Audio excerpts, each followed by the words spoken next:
Jangan biarkan diri kamu terombang-ambing dan dikendalikan oleh pandangan dan penglihatan material. Sungguh hal demikian akan menjajahmu dan menghalangi kamu untuk maju dan berkembang.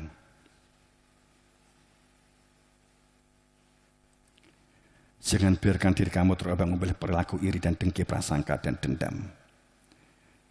Jangan biarkan diri kita larut pada perilaku salah tujuan, yakni pencari perhatian. Kedua, berbuat untuk kekuasaan dan untuk kekuatan zoofos. Ketiga, untuk balas dendam, untuk menunjukkan balas dendam. Banyak perilaku orang tua kepada anak itu adalah perilaku balas dendam.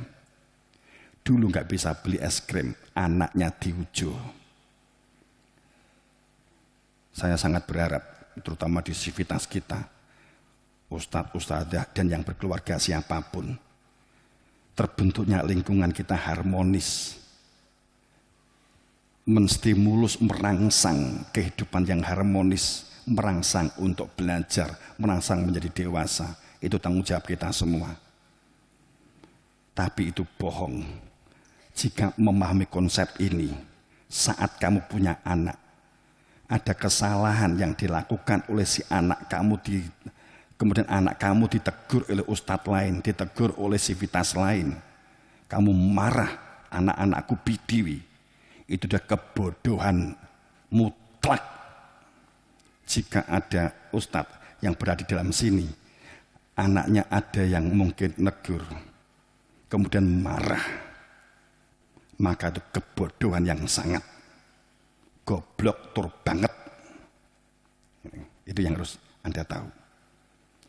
Ciri pada saat anak itu kemudian ada yang orang lain negur, diberitahu, "Mbok jangan gini."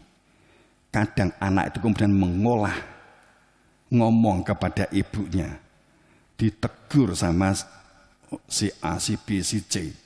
Kemudian bapak ibu marah, maju nesu dhisik. Gitu. Itulah kebodohan. Biasanya anak apalagi JSD, kadang SMP, itu nek madul mesti dinemen-nemenke, dilebih-lebihkan. Kalau mau didelep-delep nih dengan ini bapak ibu kan gitu. Ini supaya mandi nesune ben tenanan. Apalagi kalau sudah terbiasa kamu puji anak kamu di hadapan orang lain.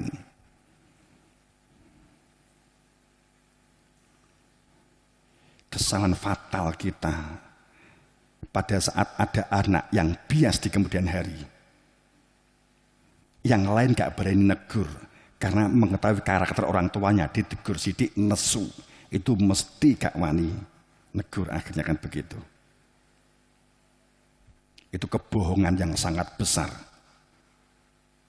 Alias big lies, kebohongan besar. Pada saat kamu berprinsip, jangan pernah anak saya ditegur orang lain, hanya saya yang berhak menegur. Itu kebodohan saat kamu di dalam sebuah komunitas.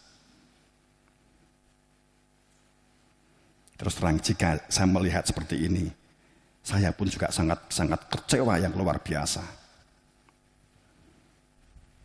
Bahkan seandainya itu adalah ustadz apalagi, saya akan kecewa sangat. Karena saya pun tidak pernah berprinsip untuk itu. Sampai anak-anak saya, saat jamaah memanggil Gus, saya larang. Semua putra yain di kono diceluk Gus. Saat ada yang mempeng nyeluk Gus, tak getak. Mohon maaf. Karena cenderung Gus itu kata mulia yang diagungkan di sana-sana. Tapi maaf, 1000 maaf. Cenderung itu image-nya menjadi agak kurang baik. Yakni orang yang sangat bergantung. Bangga dengan dipanggil Gusnya. Sehingga hidupnya adalah orientasi, ketergantungan, kekuasaan. Maka sekali lagi kan pada saat melakukan kegiatan bisnis, saat hujan, anak saya sendiri pun nggak ikut cancut, nggak angkat-angkat. Kowe nganggo Gusmu. Lho ngene terus sing di jero kene pomone anake ustaz apa anake ngluwi apa yang saya lakukan itu begitu.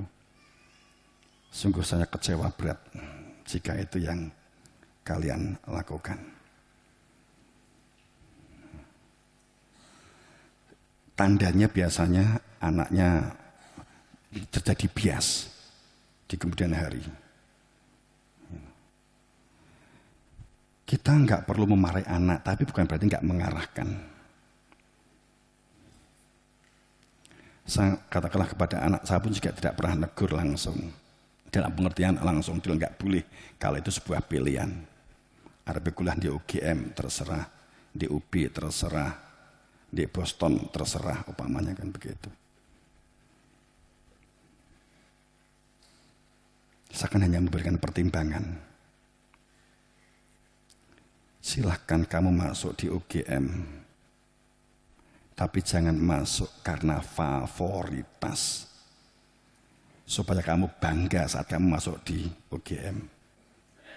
Jika ada terbersit di benak kamu seperti ini, hanya supaya dapat menunjukkan bahwa kamu adalah anak UGM, umpamanya. Berbangga-bangga adalah favorit. Saya sarankan mundur. Tapi jika kamu masuk karena memang murni, karena untuk ibadah, karena diri guru, karena untuk berjuang, silahkan.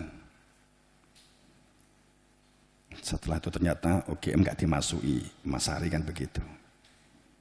UBI nggak dimasuki, kedokteran juga sama. Di Oxford nggak dimasuki, karena menghilangkan itu juga kesulitan. Wah, mlebu Oxford geger pemusda sebenarnya. Kan gitu.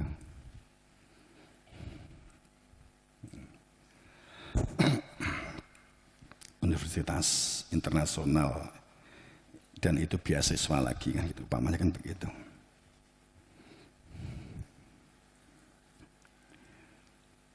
Jadi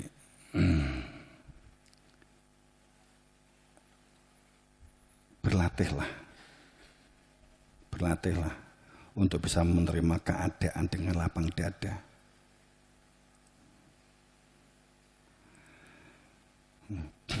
Tapi nek negur yang nganggo cara. Nah, itu ya. Nganggo yang cara yang baik. Orang kok negur nesu kampung juga salah gitu ya. Yang saya maksudkan negur diberi usulan. Kadang tuh enek sing duwe watek didikai usulan tuh wangel. Pomone di gone produksi, apa di gone makarti, apa di gone dapur, apa di gone BKT. Ada 1-2 orang nek ditegur ki wangel. Kok perlu ditegur? Dikai usulan wis dianggap ngelokke, dianggap ngrendahke. Itu biasanya anak yang ku enek sing bias, keluargane jane yang rada bias gitu loh. Cirinya kan begitu. Seharusnya ini kan tanggung jawab untuk membenahi itu. Saya yang paling bersalah. Bukan si A atau si B-nya itu. Yang paling salah adalah saya. Kenapa saya yang paling bersalah? Karena tidak menegur atau memberitahu. Jika ternyata saya tidak bisa, karena saya tidak mengeluarkan. Seharusnya kan dikeluarkan kan begitu. Karena itu akan menjadi racun terus-menerus yang begitu.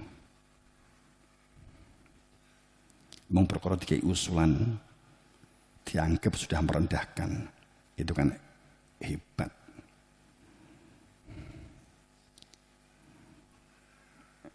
Ya nek gini insya Allah kan gak enek tuh.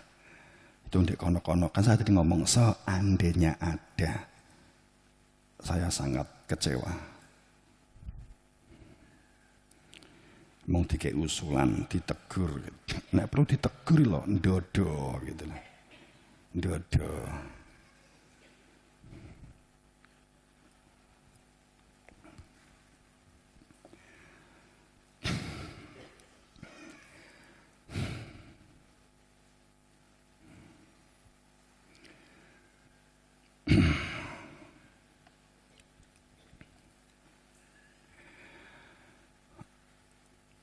Jadilah bertafakurlah untuk menciptakan kehidupan diri kamu. Jadilah manusia berjuang untuk kebahagiaanmu, kemerdekaanmu. Kenali keberadaan diri kamu yang berada di dalam jiwa. Caranya gimana? Kehidupan kamu di dunia ini adalah berproses untuk belajar. Dunia ini untuk belajar. Kehidupan yang sebenarnya adalah setelah masa pakai jasad habis. Maka alladzina amanu yuqatiluna fi sabilillah. Orang-orang yang beriman dia akan berjuang di jalan Allah. Kalimatnya sabil itu berarti apa? Masalah skill, masalah keterampilan, masalah berjuang untuk diri, untuk diri. Saat kita mengatakan alladzina amanu yuqatiluna fi sabilillah, wong kang iman, berjuanglah, berperang di jalan Allah. Berperang itu perang yang besar, itu jihadun nafsi, memerangi nafsunya diri sendiri. Fisabil, kalau torik itu jalan, proses menuju kepada Tuhan oleh hati nurani. Maka yang mendapatkan hak zakat itu adalah ibnu sabil. Enggak punya ekonomi untuk pemberdayaan, dibantu, kan begitu. Jadi kalimat sabil itu kehidupan fisik lahiriah jasad ini secara berperang secara diri dari kebodohan, budaya membaca, budaya belajar, budaya diskusi, budaya komunikasi, memberdayakan pendengarannya, memberdayakan penglihatannya, memberdayakan otaknya untuk berpikir rasional, nalar, berjihad terhadap perilaku egonya, dikai masukan, dilerep nih, nek bangun kebiasaan nih, berani jujur, ditegur, karena sudah terbiasa selalu dikai usulan menolak. Sesaat kemudian, maaf, saya belajar untuk dapat menerima usulan. Ning saya sudah terbiasa, nek dikai usulan, itu saya tuh seperti diolok-olok. Maaf ya, kalau kamu dikai usulan sudah enggak mau, itu orang lain akan menjauh, dan orang lain susah saat kamu sudah pegang itu. Kalau kamu dikenal orang yang tidak bisa diberi masukan, apa meneh kowe rodok sregep, wah itu ngerepot nih malahan. Orang yang enggak bisa diberi masukan, enggak bisa diberi usulan, nggak bisa diberi teguran, itu ngerepot nih pol. Apa meneh saat sregep, ini ngerepot nih banget. Wes nyekel pacul, terus dia ini macul, tek gitu. Wih negur gak wani, waduh langsung dipacul kok kuwi, waduh, lah wingko ambrol wingko. Ya ditegur toh, waduh lah ditegur ngamuk wingko. Waduh, wes gak apa-apa engko nek ambrol dandanine awak dhewe kan gitu. Wes nek wong dikek usulan angel gak kenek. Wes butek komunitas itu bingung. Waduh, isane mau rasan-rasan. Gitu. Nek kayak usulan gak kenek, dikritik gak kenek, ning males ran jamak, anguk kuwi sing aman. Dadi nek enek wong sing dikeusulan wangel, maca sak komunitas ngajak pemalas. Ngajak pemalas. Nek wis kono males kono dadi, lagi wis regepe balik neh kan gitu loh. Repot.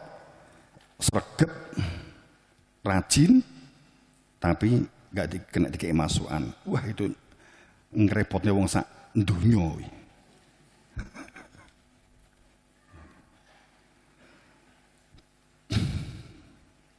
Ya. Janganlah menjadi orang yang nggak bisa ditegur, nggak bisa diberi masukan. Ojo dadi wong sing ora kenek dikei masukan, teguran. Itu watek sing paling welek. Bisu tuli. Itu jenenge. Quran menyebut kufur. Itu kayak maaf hewan. Bisu tuli. Taunya hanya panggilan. Karena itu dicelok kayak kewan. Maka bertafakurlah, berfikirlah untuk kehidupanmu. Jadilah manusia berjuang untuk kebahagiaanmu. Itu lakukan tadi sudah ya. Belajarlah untuk menjadi konsisten, memiliki perilaku sungguh-sungguh, memiliki kesabaran, pengendalian diri, dan komitmen. Tetapkan tujuan hidup kamu pada tujuan keselamatan. Miliki sebuah tujuan hidup sehingga kamu berbuat tidak ngawur, supaya kamu hidup berada di dalam sistem. Ciptakan hidupmu untuk kemaslahatan dan kesalehan. Hidup yang memiliki sebuah nilai dan makna yang menuju kebahagiaan diri kamu. Tetapkan kehidupan kamu pada tujuan keselamatan. Dan miliki semua yang kamu lakukan ada tujuannya. Ciptakan hidupmu untuk kemaslahatan dan kesalehan. Hidup yang bermakna yang menuju kebahagiaan diri kamu dan kemerdekaan. Berproseslah, beraksilah, berkomunikasilah, beraksi belajar cara menggunakannya untuk, saya ulang, berproseslah, berkomunikasilah, dan beraksi belajar cara menggunakannya untuk memberikan pengaruh dan perbedaan buat hidup orang lain.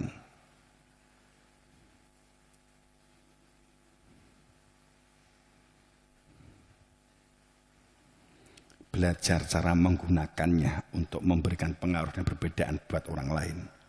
Menstimulus, memberi masukan, bisa diberi masukan, minta masukan. Bersama kita merangsang dan mendorong menciptakan komunitas yang akan membuat pengaruh positif pada orang lain dan lingkungan.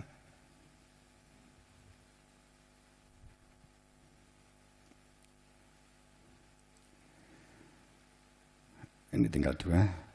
Bangsa memerlukan pejuang yang tanpa tendensi kepentingan, nafsu, ego, keakuan. Sadar atas potensi al-kautsarnya, inna atau al-kautsar, kita bahas di lain waktu. Ini kesimpulan dari apa yang saya sampaikan di atas. Tanda sebuah komunitas hancur itu karena fanatik, suka membuli, tidak ada ketulusan. Tidak ada ketulusan itu apa? Bantu, opah, faham, buruh. Itu tanda-tanda sebuah kehancuran. Menuju hancur, lama-lama akan akumulasi.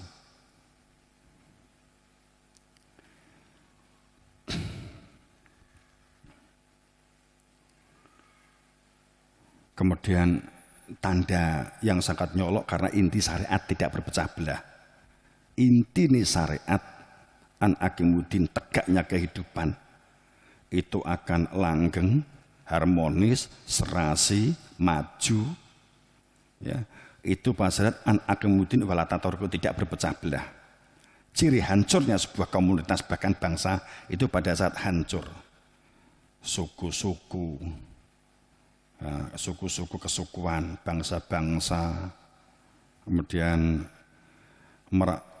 kultus fanatik bangga terhadap ini leluhurnya yang dikatakan paling hebat, yang lain suku yang lain enggak. Kemudian bahkan agama juga dibuat seperti pecah-pecah. Kemudian sehingga banyaknya jurusan-jurusan yang mengakomodir ego melalui partai, melalui agama, melalui suku, melalui warna kulit, ya, melalui warna gigi. Kelompok sing kuning gak tahu sikatan dadi sitok, kelompok sing putih gawene ngemut cat dadi sitok, itu kan es.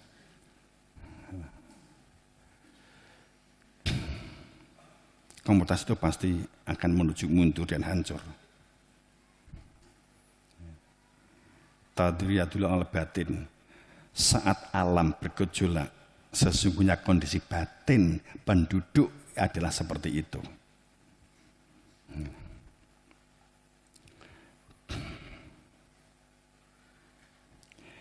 Oke, segera itu kita semoga dalam ridho Allah, dalam maghfirah, dalam ampunannya. Ya. Kita bangun bebarengan kebersamaan budidaya, semoga Allah meridhoi, mendapatkan beri-beri nepah pangestu guru wasitoh. Ya. Wallahumma fiq ila kami torik, ihtinas mustaqim, bilhaq. Assalamualaikum warahmatullahi wabarakatuh.